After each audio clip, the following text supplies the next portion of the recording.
Hello everyone, welcome to Magic Hands of Deepa. എന്തൊക്കെയുണ്ട് വിശേഷം? എല്ലാവരും സുഖമായിട്ടിരിക്കുകയാണല്ലോ അല്ലേ?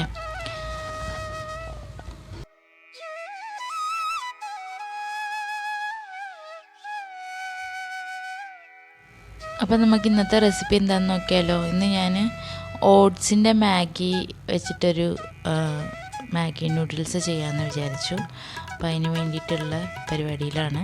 അപ്പോൾ ഞാനൊരു പാനിൽ വെള്ളം ചൂടാക്കാൻ വെച്ചിട്ടുണ്ട്, തിളയ്ക്കാൻ മാഗി വേവിക്കാൻ വേണ്ടിയിട്ട്. അപ്പോഴത്തേക്ക് നമുക്ക് പച്ചക്കറികൾ അരിഞ്ഞെടുക്കാം.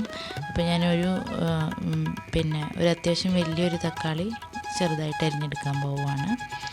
അതിൻ്റെ കൂടെ തന്നെ നമുക്ക് ക്യാരറ്റും അരിഞ്ഞെടുക്കണം. പിന്നെ ബീൻസ് ഇല്ലെങ്കിൽ പയർ ഇടാം. അപ്പോൾ ബീൻസും കൂടി ചെറുതാക്കിയിട്ട് അരിഞ്ഞെടുക്കാം.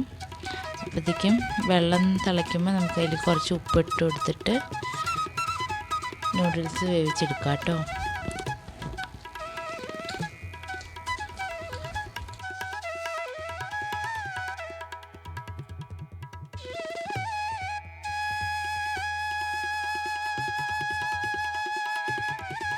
അപ്പോൾ വെള്ളം നല്ല തിളച്ചിട്ടുണ്ട്. ഇനി നമുക്കതിലേക്ക് ഓട്സ് നൂഡിൽസ് ഇട്ട് കൊടുക്കാം. അപ്പോൾ ഞാനിവിടെ 300 ഗ്രാം ഇടുന്നുണ്ട് കേട്ടോ. അപ്പോൾ നമുക്കതൊന്ന് ഇട്ടിട്ട് വേവിച്ചെടുക്കാം. ഉപ്പ് വേണമെങ്കിൽ എന്നുള്ളവർ മാത്രം ഇട്ടാൽ മതി. മാഗിയുടെ മസാലയിൽ ഉപ്പുണ്ടാവുമല്ലോ, അപ്പോൾ നോക്കിയിട്ട് ജസ്റ്റ് ഒരു നുള്ളു ഉപ്പിട്ടാൽ മതി കേട്ടോ. അപ്പോൾ നമുക്കിതൊന്ന് ചിക്കി കൊടുക്കാം, എല്ലാം വേർവിട്ട് വരാൻ വേണ്ടിയിട്ട് ഒന്ന് ചിക്കി കൊടുക്കാം. അപ്പോൾ നമ്മുടെ നൂഡിൽസ് നല്ലപോലെ വെന്തിട്ടുണ്ട്. ഇനി നമുക്കിത് അങ്ങനെ ഇതിൻ്റെ വെള്ളം ഊറ്റിക്കളഞ്ഞിട്ട് കുറച്ച് തണുത്ത വെള്ളത്തിലേക്ക് ഇട്ട് വയ്ക്കാം കേട്ടോ. നമുക്ക് വേറൊരു പാൻ ചൂടാക്കിയിട്ട് അതിലേക്ക് വെളിച്ചെണ്ണ ഒഴിച്ച് കൊടുക്കാം.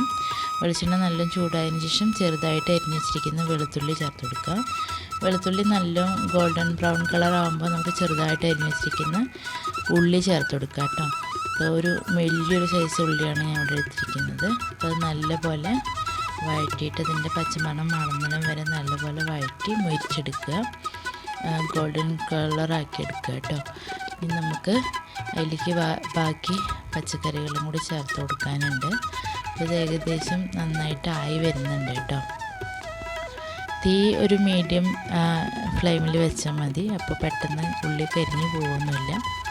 ഇനി നമുക്കിതിലേക്ക് അരിഞ്ഞ് വെച്ചിരിക്കുന്ന ക്യാരറ്റും ബീൻസും ചേർത്ത് കൊടുക്കാം. അപ്പോൾ ഞാൻ ഒരു കൈ ഫുള്ള് ബീൻസും ക്യാരറ്റും ചേർത്തിട്ടുണ്ട്. അപ്പോൾ നല്ലപോലെ അത് വഴറ്റിയെടുക്കാം. നമുക്കൊന്ന് അടച്ചു വെച്ച് വേവിച്ചെടുക്കാം, പച്ചക്കറികൾ വേവുന്നിടം വരെ നോക്കാം കേട്ടോ. അപ്പോൾ നമുക്കിത് വെന്തിട്ടുണ്ട്. അപ്പോൾ ജസ്റ്റ് ഒന്നും കൂടി ഇളക്കി യോജിപ്പിച്ച് കൊടുക്കാം. ഇനി നമുക്കിതിലേക്ക് കുറച്ച് മഞ്ഞൾപ്പൊടി ചേർത്ത് കൊടുക്കാം. പിന്നെ ഒരു എരിവിന് കുറച്ച് മുളക് പൊടിയും കൂടി ചേർത്ത് കൊടുക്കാം. ഈ പൊടികളുടെ പച്ചമണം മാറുന്നിടം വരെ നല്ലപോലെ ഒന്ന് വഴറ്റിയെടുക്കാം കേട്ടോ. അപ്പോൾ തീ നല്ലോണം കുറച്ച് വയ്ക്കണേ. അപ്പം നല്ലപോലെ ഇത് വഴറ്റിയെടുക്കാം. ഇനി നമുക്കതിലേക്ക് ആവശ്യത്തിന് ഉപ്പ് ചേർത്ത് കൊടുക്കാം. നമ്മൾ മാഗിയിൽ ഉപ്പ് ഇട്ടിട്ടുണ്ട്, എന്നാലും കഷ്ണത്തിലേക്ക് കുറച്ച് ഉപ്പ് വേണമല്ലോ.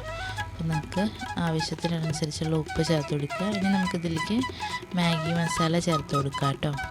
അപ്പം ഞാനിവിടെ 2 കവർ മാഗി മസാല ചേർത്തിട്ടുണ്ട്. അപ്പം നമുക്കതിലേക്ക് വേവിച്ച് വെച്ചിരിക്കുന്ന ഓട്സ് മാഗി നൂഡിൽസ് ചേർത്ത് കൊടുക്കാം. ഇനി നല്ല ഈവനായിട്ട് ഈ മസാല ഈ മാഗിയുടെ എല്ലാ വശത്തേക്ക് എത്തുന്നത് പോലെ നല്ലപോലെ ഇളക്കി കൊടുക്കുക കേട്ടോ. ചെറിയ തീയിൽ വെച്ചിട്ട് നല്ലപോലെ ഇളക്കി കൊടുത്ത് ഈ മസാല എല്ലാ ഭാഗത്തേക്കും എത്തുന്ന പോലെ ആക്കിയെടുക്കുക. അപ്പോൾ നമ്മുടെ ടേസ്റ്റി ആയിട്ടുള്ള ഓട്സ് മാഗി നൂഡിൽസ് ഇവിടെ റെഡി ആയിട്ടുണ്ട്. ഇതൊന്ന് ചിക്കി കൊടുത്താൽ മതി, കട്ടയായിട്ടിരിക്കണമെന്ന് ചിക്കി കൊടുത്താൽ മതി. ഇനി നിങ്ങൾക്ക് ഇതിലേക്ക് മുട്ട വേണ്ടവർക്ക് മുട്ട ചേർക്കാം, പക്ഷേ എനിക്ക് മുട്ട ചേർക്കുന്നത് ഇഷ്ടമല്ല, അതുകൊണ്ട് ഞാൻ ഇങ്ങനെ ഉണ്ടാക്കിയതാണ്. ഇനി നമുക്ക് കുറച്ച് മല്ലിയില ചെറുതായിട്ട് അരിഞ്ഞ് വെച്ചിരിക്കുന്നത് ഇതിൻ്റെ മേളിൽ കൂടെ ഒന്ന് തൂവി കൊടുക്കാം കേട്ടോ. അപ്പോൾ നമ്മുടെ ടേസ്റ്റി ആയിട്ടുള്ള ഓട്സ് മാഗി നൂഡിൽസ് ഇവിടെ റെഡി ആയിട്ടുണ്ട്. അപ്പോൾ എല്ലാവരും ഉണ്ടാക്കി നോക്കിയിട്ട് ഫീഡ്ബാക്കൊക്കെ പറയണം. പിന്നെ എൻ്റെ വീഡിയോസൊക്കെ ഇഷ്ടപ്പെടുകയാണെങ്കിൽ എൻ്റെ ചാനലൊന്ന് സബ്സ്ക്രൈബ് ചെയ്യണം കേട്ടോ എല്ലാവരും. അപ്പോൾ നമുക്ക് ഇനി ഇതിൽ നല്ലൊരു വീഡിയോ ആയിട്ട് അടുത്ത എപ്പിസോഡിൽ കാണാം. അപ്പോൾ നമുക്ക് അടുത്ത വീഡിയോയിൽ കാണാം. Thank you for watching.